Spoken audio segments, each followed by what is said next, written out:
Welcome আমাদের channel. আজকে আমরা করব 2024 সালে, আজকে 1 জানুয়ারি। তাই 1 জানুয়ারিতে তোমাদের জন্য নিয়ে এসেছিলাম গ্রিটিংস কার্ড, সুন্দর গ্রিটিংস কার্ড। সেটা কীভাবে বানাচ্ছে তোমরা দেখো। আর তার সাথে করব কল্পতরু শ্রী রামকৃষ্ণের গল্প শোনাবো। ঠাকুর একদিন বলেছিলেন, আমি যখন যাইব সেই সময় প্রেমভাণ্ড ভাঙিয়া দিয়া চলিয়া যাইব। 1886 সালের 1 জানুয়ারি। ওই দিন ঠাকুর একটু সুস্থ ছিলেন। ছুটির দিন বলে উদ্যানে অনেক ভক্ত উপস্থিত ছিলেন। হরিশ মুস্তাফির নামে এক সেবক কিছুদিন আগে ঠাকুরের কাছে পরিত্রাণের জন্য প্রার্থনা করেছিলেন। 1 জানুয়ারি হরিশবাবু ঠাকুরের কাছে উপস্থিত হলে তাকে কৃতার্থ করেন। হরিশ আনন্দে পাগলের ন্যায় অশ্রুপূর্ণ নয়নে নিচে এসে বললেন, ভাইরে, আমার আনন্দ যে আর ধরে না। এ কী ব্যাপার? জীবনে এমন ঘটনা কোনো দিনও দেখি নাই। ঠাকুর দেবেন্দ্রকে ডেকে পাঠালেন। দেবেন্দ্র ফিরে এসে বললেন, পরমহংসদেব জিজ্ঞাসা করলেন, রাম যে আমার অবতার বলে এ কথা তোমরা স্থির করো দেখি। বিকেলে ভক্তরা বাগানে বেড়াচ্ছেন। সকলে দেখছে ঠাকুর লাল পেড়ে ধুতি, পিরান, সবুজ কানঢাকা টুপি আর জুতো পরে এগিয়ে আসছেন। মুখমণ্ডলের জ্যোতিতে চারিদিক আলোকিত। আম গাছের দিকে এগিয়ে এসে সামনে গিরিশকে দেখে জিজ্ঞাসা করলেন, তুমি যে আমার সম্বন্ধে এত কিছু বলে বেড়াও, তা কী এমন দেখলে এর মধ্যে? গিরিশ হাত জোর করে হাঁটু গেড়ে বসে বললেন, প্রভু, ব্যাস বাল্মীকি তার যার কিনারা করতে পারে না, আমি তার সম্বন্ধে অধিক কি বলবো?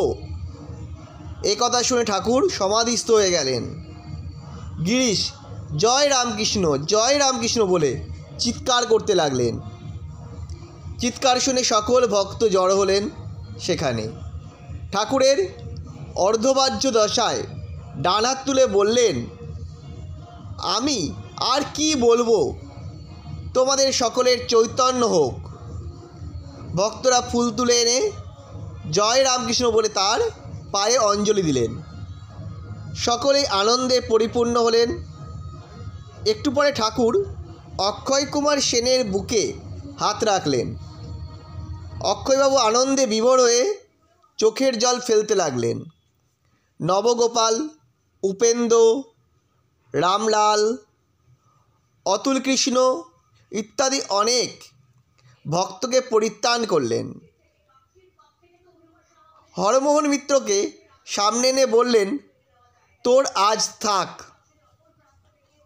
এই বলে প্রত্যাগমন করলেন। ভক্তদের আনন্দের আর অবধি রইল না। কিন্তু কি জানতো এই ঠাকুরের শেষ অভিনয়। জয় রামকৃষ্ণ, জয় রামকৃষ্ণ, জয় রামকৃষ্ণ। তোমরা যারা রামকৃষ্ণের কথা শুনতে ভালোবাসো তাদের জন্যই আমার এই গল্পগুলো নিয়ে আসা। আজ এক ফোঁটা কথার মধ্যে থেকে আর একটা কথা তোমাদের শোনাই। তবে যখন নিজের শরীরের খবর নিতে পারছি না, তখন অন্য কথা, তখন ঈশ্বরই সব ভর লন। নাবালক নিজের ভার নিতে পারে না, তাই তার গার্জেন হয়। নাবালক অবস্থায় যেমন চৈতন্যদেবের অবস্থা। শ্রীরামকৃষ্ণের কথা মধ্যে 14 খণ্ডের 1404 পৃষ্ঠায় এটা রয়েছে। এটা উনি বলেছিলেন জুলাই মাসে 1885 সালে। তো আমাদের এই ভিডিওটা কেমন লাগলো আর গল্পগুলোই বা কেমন লাগলো তোমরা অবশ্যই কমেন্ট করে জানাবে। আর এই ধরনের ভিডিও পেতে অবশ্যই চ্যানেলটা সাবস্ক্রাইব করে রাখবে।